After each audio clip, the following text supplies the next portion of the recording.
श्री शिवाय नमस्तुभ्यं। श्री शिवाय नमस्तुभ्यं। श्री शिवाय नमस्तुभ्यं। राधे राधे मेरे प्यारे भाइयों बहनों माताओं व बंधुओं, संस्कार की बातें चैनल में आपका स्वागत है। बंधुओं, आज मैं आपको सुना रही हूँ शिव महापुराण की कथा। बंधुओं, जो मनुष्य भी रोजाना नियम के साथ शिव महापुराण की कथा को सुनते हैं, उनके घर में सुख समृद्धि का स्थायी वास रहता है और उनकी इनकम के साधन बढ़ते ही चले जाते हैं। जो भी शिव महापुराण की कथा को सुनते हैं, परंतु बंधुओं, एक दिन भी शिव पुराण सुने बिना मत रहना, क्योंकि एक दिन भी यदि नागा कर दिया जाए तो मनोकामना पूरी नहीं होती। सो बंधुओं, पूर्ण विश्वास सच्ची निष्ठा के साथ ही रोजाना शिव महापुराण की कथा को सुने और कमेंट बॉक्स में श्री शिवाय नमस्तुभ्यं, श्री शिवाय नमस्तुभ्यं अवश्य लिखें। बंधुओं, यदि आपने YouTube चैनल संस्कार की बातें अब तक सब्सक्राइब नहीं किया तो जरूर करें और बेल आइकन दबाना ना भूलें, ताकि आपको हमारी आने वाली सभी वीडियोस की जानकारी सबसे पहले हो सके। बोलो शिव शंकर भोलेनाथ की जय हो, उमापति महादेव की जय हो। अपनी शक्ति से सुंदर लीला विहार करने वाले निर्गुण शिव ने अपनी इच्छा से सगुण होकर मुझको और तुमको प्रकट करने के बाद तुम्हें तो सृष्टि कार्य करने का आदेश दिया और उमा सहित उन अविनाशी सृष्टिकर्ता प्रभु ने मुझे उस सृष्टि के पालन का कार्य सौंपा। फिर नाना लीला विशारद उन दयालु स्वामी ने हंसकर आकाश की ओर देखते हुए बड़े प्रेम से कहा, विष्णु, मेरा उत्कृष्ट रूप इन विधाता के अंग से इस लोक में प्रकट होगा, जिसका नाम रुद्र होगा। रुद्र का रूप ऐसा ही होगा जैसा मेरा है, वह मेरा पूर्ण रूप होगा। तुम दोनों को सदा उसकी पूजा करनी चाहिए। वह तुम दोनों के संपूर्ण मनोरथों की सिद्धि करने वाला होगा। वही जगत का प्रलय करने वाला होगा। वह समस्त गुणों का दृष्टा, निर्विशेष एवं उत्तम योग का पालक होगा।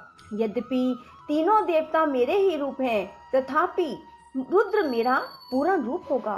पुत्रों, देवी उमा के भी 3 रूप होंगे। एक रूप का नाम लक्ष्मी होगा, जो इन श्री हरि की पत्नी होगी। दूसरा रूप ब्रह्म पत्नी सरस्वती है। तीसरा रूप सती के नाम से प्रसिद्ध होगा। सती उमा का पूर्ण रूप होगी। वे ही भावी रुद्र की पत्नी होंगी। ऐसा कहकर भगवान महेश्वर हम पर कृपा करने के पश्चात वहां से अंतर्ध्यान हो गए और हम दोनों सुखपूर्वक अपने अपने कार्य में लग गए।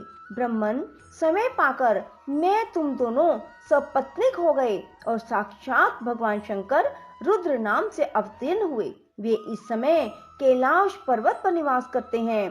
ब्रजेश्वर अब शिवा भी सती नाम से अवतीर्ण होने वाली है, अतः तुम्हें उनके उत्पादन के लिए ही यत्न करना चाहिए। ऐसा कहकर मुझ पर बड़ी भारी दया करके भगवान विष्णु अंतर्ध्यान हो गए और मुझे उनकी बातें सुनकर बड़ा आनंद प्राप्त हुआ। नारद जी ने पूछा, पूज्य पिताजी, दृढ़ता पूर्वक उत्तम व्रत का पालन करने वाले दक्ष ने तपस्या करके देवी से कौन सा वर प्राप्त किया और वे देवी किस प्रकार दक्ष की कन्या हुई? ब्रह्मा जी ने कहा, नारद, तुम धन्य हो। इन सभी मुनियों के साथ भक्ति पूर्वक इस प्रसंग को सुनो। मेरी आज्ञा पाकर उत्तम बुद्धि वाले महाप्रजापति दक्ष ने क्षीर सागर के उत्तर तट पर स्थित हो देवी जगदम्बिका को पुत्री के रूप में प्राप्त करने की इच्छा और उनके प्रत्यक्ष दर्शन की कामना के लिए उन्हें हृदय मंदिर में विराजमान करके तपस्या प्रारंभ की। दक्ष ने मन को संयम में रखकर दृढ़ता पूर्वक कठोर व्रत का पालन करते हुए शौच, संतोष आदि नियमों से युक्त हो 3000 दिव्य वर्षों तक तप किया। वे कभी जल पीकर रहते, कभी हवा पीते और कभी सर्वथा उपवास करते थे। भोजन के नाम पर कभी सूखे पत्ते चबा लेते थे। मुनि श्रेष्ठ नारद तदंतर यम नियम आदि से युक्त हो जगदम्बा की पूजा में लगे हुए दक्ष को देवी शिवा ने प्रत्यक्ष दर्शन दिया। जगन्मयी जगदम्बा का प्रत्यक्ष दर्शन पाकर प्रजापति दक्ष ने अपने आप को कृतकृत्य माना। वे कालिका देवी सिंह पर आरूढ़ थी। उनकी अंग कांति श्याम थी, मुख बड़ा ही मनोहर था। वे 4 भुजाओं से युक्त थी और हाथों में वरद, अभय, नील कमल और खड़ग धारण किए हुए थी। उनकी मूर्ति बड़ी मनोहारिणी थी। नेत्र कुछ कुछ लाल थे। खुले हुए केश बड़े सुंदर दिखाई देते थे। उत्तम प्रभा से प्रकाशित होने वाली उस जगदम्बा को भली भांति प्रणाम करके दक्ष विचित्र वचनावलियों द्वारा उनकी स्तुति करने लगे। दक्ष ने कहा, जगदम्ब, महामाये, जगदीशे, महेश्वरी, आपको नमस्कार है। आपने कृपा करके मुझे अपने स्वरूप का दर्शन कराया है। भगवती आद्य मुझ पर प्रसन्न होइए। शिव रूपिणी प्रसन्न होइए। भक्त वरदायिनी प्रसन्न होइए। जगन्माये आपको मेरा नमस्कार है। ब्रह्मा जी कहते हैं, मुने संयत चित्त वाले दक्ष के इस प्रकार स्तुति करने पर महेश्वरी शिवा ने स्वयं ही उनके अभिप्राय को जान लिया। तो भी दक्ष से इस प्रकार कहा, दक्ष, तुम्हारी इस उत्तम भक्ति से मैं बहुत संतुष्ट हूँ। तुम अपना मनोवांछित वर मांगो। तुम्हारे लिए मुझे कुछ भी अदेय नहीं है। जगदम्बा की यह बात सुनकर प्रजापति दक्ष बहुत प्रसन्न हुए और उन शिवा को बारंबार प्रणाम करते हुए बोले।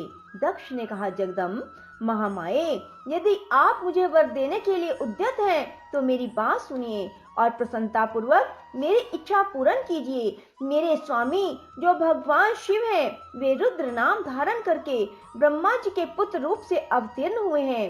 वे परमात्मा शिव के पूर्ण अवतार हैं, परंतु आपका कोई अवतार नहीं हुआ। फिर उनकी पत्नी कौन होगी? अतः शिवे, आप भूतल पर अवतीर्ण होकर उन महेश्वर को अपने रूप लावण्य से मोहित कीजिए। देवी, आपके सिवा दूसरी कोई स्त्री रुद्रदेव को कभी मोहित नहीं कर सकती।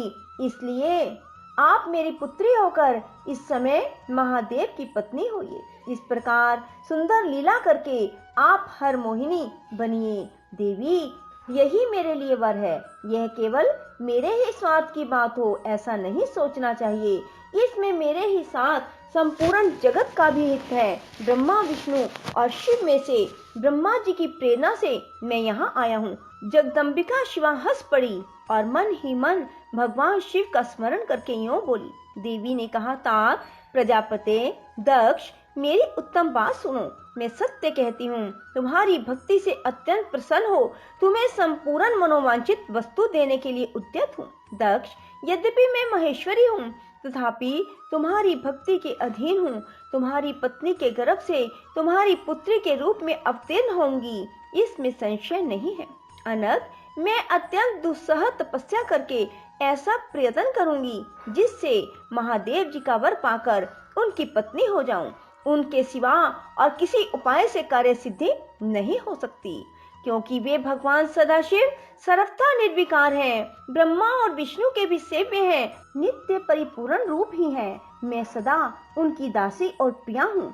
प्रत्येक जन्म में वे नाना रूपधारी शंभु ही मेरे स्वामी होते हैं। भगवान सदाशिव अपने दिए हुए वर के प्रभाव से ब्रह्मा जी की भृत्ति से रुद्र रूप से अवतीर्ण हुए हैं। मैं भी उनके वर से उनकी आज्ञा के अनुसार यहाँ अवतार होंगी। तात, अब तुम अपने घर जाओ। इस कार्य में जो मेरी दूती अथवा सहायिका होगी उसे मैंने जान लिया है। अब शीघ्र ही मैं तुम्हारी पुत्री होकर महादेव जी की पत्नी बनूंगी। दक्ष से यह उत्तम वचन कहकर मन ही मन शिवा की आज्ञा प्राप्त करके देवी शिवा ने शिव के चरणार बिंदों का चिंतन करते हुए फिर कहा, प्रजापते, परंतु मेरा एक प्रण है, उसे तुम्हें सदा मन में रखना चाहिए। मैं उस प्रण को सुना देती हूँ, तुम उसे सत्य समझो, मिथ्या ना मानो। यदि कभी मेरे प्रति तुम्हारा आदर घट जाएगा तब उसी समय मैं अपने शरीर को त्याग दूंगी, अपने स्वरूप में लीन हो जाऊंगी अथवा दूसरा शरीर धारण कर लूंगी। मेरा यह कथन सत्य है। प्रजापते, प्रत्येक सर्ग या कल्प के लिए तुम्हें यह वर दे दिया गया है। मैं तुम्हारी पुत्री होकर भगवान शिव की पत्नी होंगी। मुख्य प्रजापति दक्ष से ऐसा कहकर महेश्वरी शिवा उनके देखते देखते वहीं अंतर्ध्यान हो गई। दुर्गा जी के अंतर्ध्यान होने पर दक्ष भी अपने आश्रम को लौट गए और यह सोचकर प्रसन्न रहने लगे कि देवी शिवा मेरी पुत्री होने वाली है। बोलो शिव शंकर भोलेनाथ की जय हो। राधे राधे, जय श्री कृष्णा।